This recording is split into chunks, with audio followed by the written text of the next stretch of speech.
Lost Souls of Pennhurst, Haunted History on the History Channel aired this today. It's Halloween. And it was first put together as a documentary 10 years ago. So it was August 2013. And it says in 1908, Pennhurst Asylum in eastern Pennsylvania was built to house and care for epileptic, disabled, and, quote, feeble-minded, unquote, patients. But after a few years, Pennhurst became dangerously overcrowded. Yeah, so let's take a quick peek at some of this overcrowding. And here's a couple of people in straitjackets that were residents there. Here's a picture of the building, one of them. Let me see if I can get a better one. This is after Pennhurst, after the 1990s, it became a haunted house where people would come and have these experiences. So basically, yeah, here's another one of residents. You can see them sitting here and barefoot, not kept very well, in distress. All right, so I thought I would talk about Pennhurst today because, anyway, let me get myself on here. I worked there for 2 years, and when it was still quite large in terms of population, around probably 1,600 residents back in 1970 to 1972. And I was hired along with a lot of other people to help empty the place out, basically, to test the higher functioning residents that were there for all of their lives, and see if we could get them into the community and into some kind of productive programs outside of the institution. So I was supervisor of a sheltered workshop testing program. So we would, for instance, have people we thought could be taught to sort and place into bags like bolts, nuts and screws, and washers and that kind of thing. And then if they passed the test and were trained, they could go to a sheltered workshop on the grounds and earn some money, under supervision. So that's what I did more or less for 2 years, including some other things. I also did some art therapy there with some of the patients because I was going to go to art school, and I started sketching residents there and having them do sketches for me, just to study how someone with a lower IQ, like 40, 50, 60, or under 70, would compare to child drawings, for instance. And so here's someone, Betty Peters, who drew this picture for me. She was an adult, probably in her 30s, but again, childlike, drawing maybe kindergarten or less. And here's another one, another lady named Joan, who drew this. And this is much more primitive, even though she was close to middle age. And then we had another character that I tried to train and assess in the sheltered workshop program. His name was Harry Callahan, and Harry was an idiot savant. In other words, he tested as low IQ, but he could do things like hum and whistle classical music if he heard it once, and he could go on for minutes remembering these notes. He was a heavy-set fellow, somewhat sophisticated in his own way. And here's a sketch I did of him holding a pipe. He liked to smoke a pipe. So that's Harry. So after I sketched him, Harry wanted to sketch me. And so he took a shot at it. And this is his sketch of me. Of course, I had long hair back then, unlike now. And he signed it.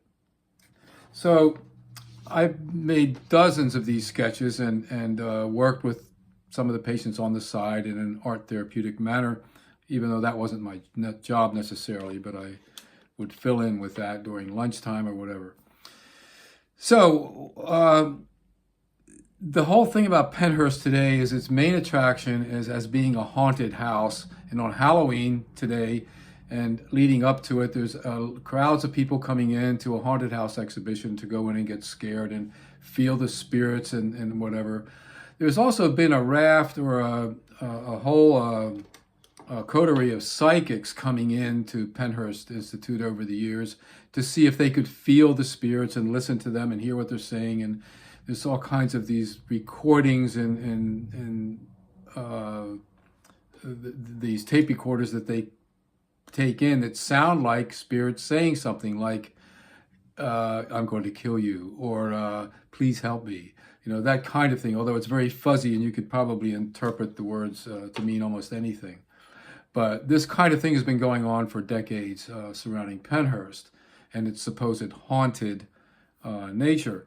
One of the interesting things about people in America and maybe all over the world is about 41% of us believe in spooks, in hauntings, and in aliens that are navigating UFOs that visit the Earth. That's a lot of people, well over 150,000 people. So let's say over 100,000. So that's a huge market. So you wonder why something like the History Channel, which is supposed to be doing history, would do something as bogus as haunted houses. Well, a lot of people believe in this stuff and they'll watch the program. Market value goes up, and that's why they do it. Now, the documentary I saw on Pennhurst was mixed in with real history and real archival interviews with people that exposed the place as being abusive to patients, and eventually shut this place down. It was originally conceived in 1903. It was built up in the 1920s. It was part of the eugenics movement, which was big in the United States and then spread into Europe and, of course, to Nazi Germany, where it reached excessive forms. But the idea was to separate those which are feeble-minded or idiots or even have criminal personalities, to not allow them to reproduce. And so Pennhurst was set up to keep men away from the women so that they wouldn't have any babies. And there was a sterilization project there in the 30s and maybe into the 40s. They did a lot of experiments, but basically it became overcrowded. The staff became very authoritarian, and they didn't control the population very well, and so there would be abuse from patient on patient, which could take place rather readily when you're dealing with an unstable population like that, and also staff abusing patients, and it eventually shut down. So I worked there for 2 years during this transition when they were trying to improve the place and then to get as many people out of there so that they could help themselves in the community and go into county-based programs. Well, what I want to bring up here is this idea of skepticism. I'm skeptical, or I don't believe in ghosts. I believe people see ghosts. I don't think that what they're seeing are what they think they are. I don't believe that aliens are visiting us in UFOs, but a lot of people do, tens and thousands of them. Some thousands claim they've seen these things. You can see it all over the internet. There's channelers that communicate with space brothers. It goes on and on and on. But I want to just tell you this one anecdote. Psychologists and I that were working there at Pennhurst in the early 70s decided around 1972 to take 4 of the male patients with us to an exhibition in Philadelphia of professional wrestling. And so you know what I'm talking about, the kind of wrestling which is entertainment. It's not real wrestling, and there's all these superstar type of people out there performing great stunts and seemingly hurting one another, but of course they're not supposed to. Everything's choreographed. So as we're sitting there, one of the young residents that was with me, let's call him Michael, he was a young black fellow around 20 years old who enjoyed watching professional wrestling on TV at the Institute and was thrilled to be there. And after about 20, 30 minutes and several acts in the arena of wrestlers throwing each other around and collapsing on the floor and whatever, Mike turns to me and says, "This looks fake to me. It doesn't look like they're really doing it." And so I started to explain to him, now that he asked the question, of how this works, that they choreograph this and they practice and they don't try to hurt one another, but even though they appear to, it's all entertainment. And as I'm explaining this, there's this gentleman in front of us, middle-aged, who turns around with this look of fear and anger in his face and says, what, do you mean you don't think this is real? And I didn't want to disturb him anymore, so I looked at the psychologist, and the psychologist looked at me with wide eyes and shook his head as if to say, don't engage with him. And so I didn't, and the guy turned around, and we stopped criticizing the wrestling, or and making some fun about it. But what I'm pointing out here is that intelligence, this young man, Michael, maybe had a 60 IQ, has nothing to do with being properly skeptical.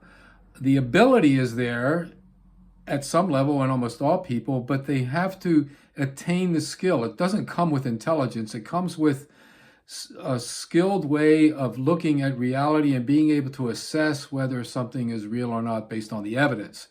Based on the evidence in this wrestling arena, young Michael began to see in his 60 IQ mind something wasn't right. He turned to an authority person to confirm it, which was me. He trusted me. And I explained to him why it wasn't the same as it appeared on TV, and why it's entertainment and not real wrestling. So getting back to this, how do we convince people that haunted houses aren't real when they go in and they feel chills and their hair stands up in back of their neck, and some people that they're with report seeing a little girl running down the hall? All of these kind of anecdotes come out of these experiences in so-called haunted houses, and they keep getting spread around. So it creates this zeitgeist, and it's a collection of all these memes that are stories told over and over again about real experiences of ghosts by people that supposedly have scientific equipment and have PhDs in parapsychology or whatever, and so we're supposed to believe them, or at least consider their testimony as being worthy and worthwhile.